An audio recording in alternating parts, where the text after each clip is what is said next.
another edition of the UTPA Men's Basketball Show. My name's Jonah Goldberg. This is the one and only head coach of the UTPA Bronx, Mr. Dan Hipsher.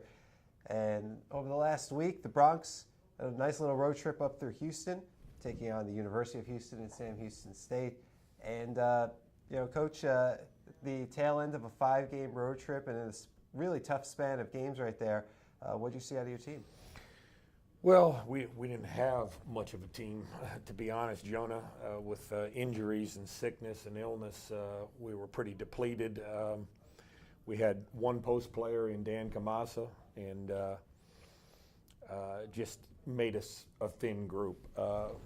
I thought, realistically, on film, we had an excellent chance to win at Houston if we played to our potential, but again, sometimes you like to say next man up, but it doesn't always work out that way. Our leading scorer, Janari Josar, had flu and just didn't have the energy and go at him, and had a 2 for 14 night, which we know how out of character that is for him. Yeah. And I apologized to him after the game, really, for even playing him. He picked the flu up on Sunday, though, and I thought, if we'd got some fluids back into him, and he could have been okay, but he didn't, and therefore he wasn't probably in a good stead. But he did give the old college try and try to get out there and compete. And sometimes that's all you can ask for. And I know you're only able to put 8 players out on the court the Houston game, and then it was if you include the last 2 minutes, you ended up with 10 at Sam Houston State. But effectively, it's a bit of a tough stretch, but. It gets guys the minutes. No doubt. No doubt. The problem is the 8 guys, the 3 that come in, Osborne, Watson, McDonald, they're all guards. Yeah. So many times we're playing this weekend with a post player and 4 guards. And so we had to do some switching and things defensively that made it difficult on us. And but I give our kids credit, as depleted as they were. Boga goes 2 for 15. That was just a bad night for him. Jasari was sick. We pulled it back to 8. 7-8 minutes left in the second half. And I think we had 2 1-on-1s in that stretch where it was around 8 to 10. Missed both front ends. And it just kind of killed the rally. You could see the pressure flipping to Houston, Jonah. I mean, it's that things are going bad and they're struggling. And then the whole thing gets deflated a little bit by missing a couple free throws. But I'll give the kids credit. I mean, they played to the bitter end and got it back to where it needed to be. But we had a stretch in the first half that cost us the game, where it went from about an 8-9 point game, which is manageable, to a 18-point halftime deficit, and then that fight makes it really tough. But I told the kids progressionally, each 4-minute media timeout, if we could crawl, and we did, and sometimes even faster than I thought we were gonna. But again, didn't get it done against an American Conference team and talented team, but. A night where I felt we had a chance if we did the things we needed to do and had the health that we needed to have. Well, to me, it's still impressive that you've talked about the comeback down 24. You get back to within 8 with a depleted team on the road against a storied team that when we talk about the American Athletic Conference, I know it's only been around a little over a year, but they won both NCAA tournaments. They won the WNIT, and they finished runner-up in the NIT last year. So there's something pretty good going on there. No, it's a great league, and they're committed to basketball. Yep. It's there's football in it, but it's it started way back, that Big East combination and the whole flow of it. It's a great basketball league, and as you say, national champions out the wazoo, and great teams, and really good coaches and good people, and again. It's a building process for our team heading to conference.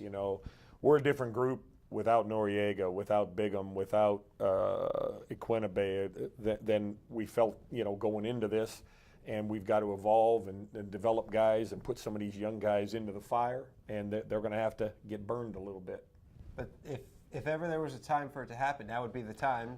Non-conference play. Better to be hurt now in non-conference, no doubt about that. I had one of the best teams I ever had at Akron one year. It was coming off winning the East Division championship, and got into about the 7th game of conference play and lost my best post player for 6 games. We were leading the conference, went 2-4, cost us back-to-back conference championships. So better this time of year than later on. Yeah, I mean, you get all the guys who are healthy, the experience, and then when the guys who you're waiting for to come back are able to come back, then they can mix in and you have a really good idea of what you have at that point. No doubt about it. No doubt about it. And these kids are getting experience and building depth for us. So it was good. And then going on to Sam Houston, watching them on film, just a veteran-laden team, a team that had played well throughout the year, lost a tough game to Wofford on a neutral court, but Wofford's very good, been an NCAA team, I think, 2 of the last 4 years. But going in there, I knew it would be tough. They're physical, they're strong. Like I say, they're a veteran group of guys.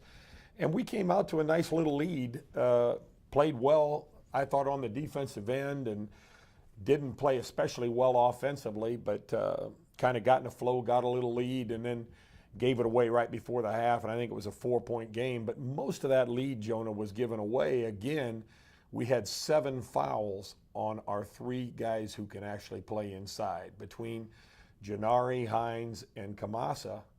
And then, it's over after that right now, and Bigham's working off an ankle injury. And so suddenly then we're truly out there with 4 guards and a forward.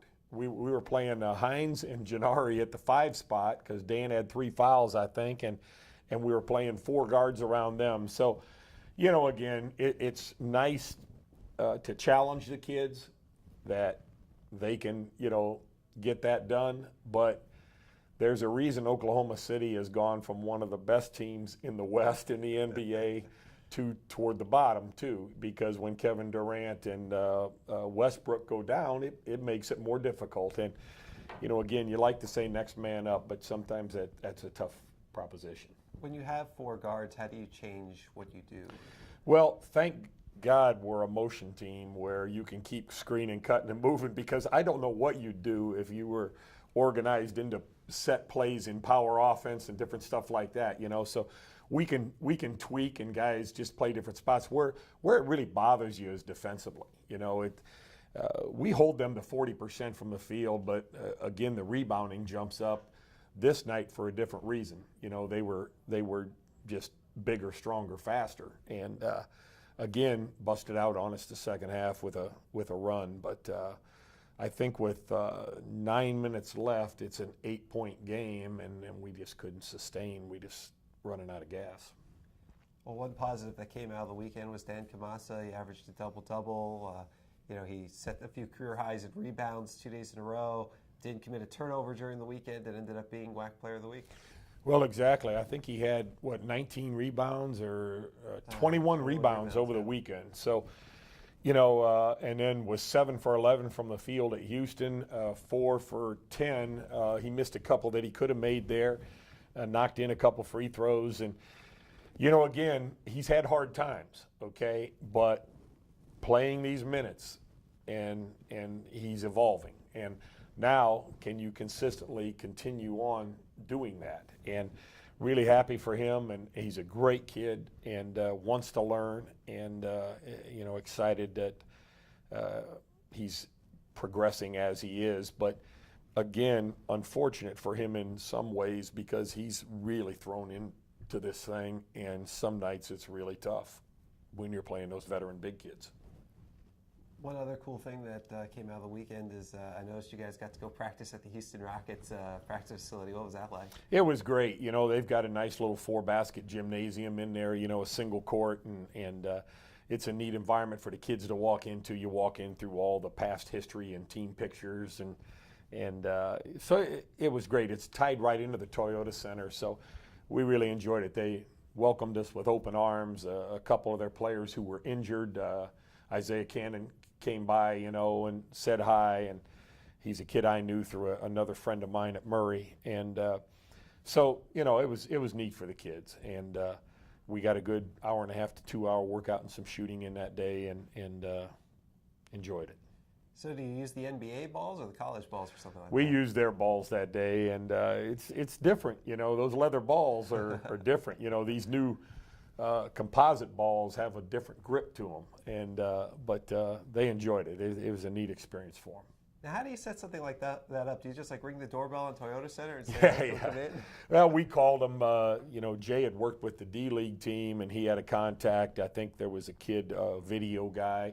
See, the team was out of town, so that's why it worked for us. And then the video kid took care of us and gave us the slot, and worked out great. So they're very accommodating. Those guys, I went over to their practice in the fall, and just good people, and Mikhail and them do a great job, and a couple of our guys we know, and so it was really neat.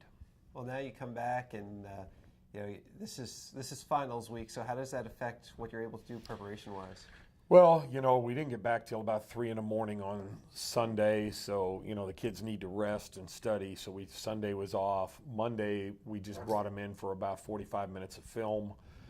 Again, letting their bodies bounce back, letting their minds get back into their academics. And then today we just had an hour shooting time, and got the kids up a lot of shots and that. So really committing them academically right now, and getting on top of their work and getting on top of their studies. And then we just try to squeeze time in. Like, I thought we were going to go tomorrow morning. That didn't work. Afternoon I moved, and now it'll end up about 5 o'clock tomorrow to avoid exams. So it's just kind of patch in what you can. We've got things to improve, and Bigham is back now, and got to get him back going again, and get ready for it, because this Lamar team's a whole different team. Their whole personnel has changed. Their personality has changed, and they're a very competitive group, and we've got to get that one, because then we head back on the road for 3 more very difficult road games.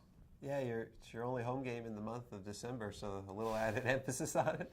Well, exactly, and that's just the way it goes. And we've got 2 more after break, and then we come back for 2 right before we play at home. We get a 3-game stretch, 2 home games, and then Chicago State. So gets into a more normal time when you head into conference season.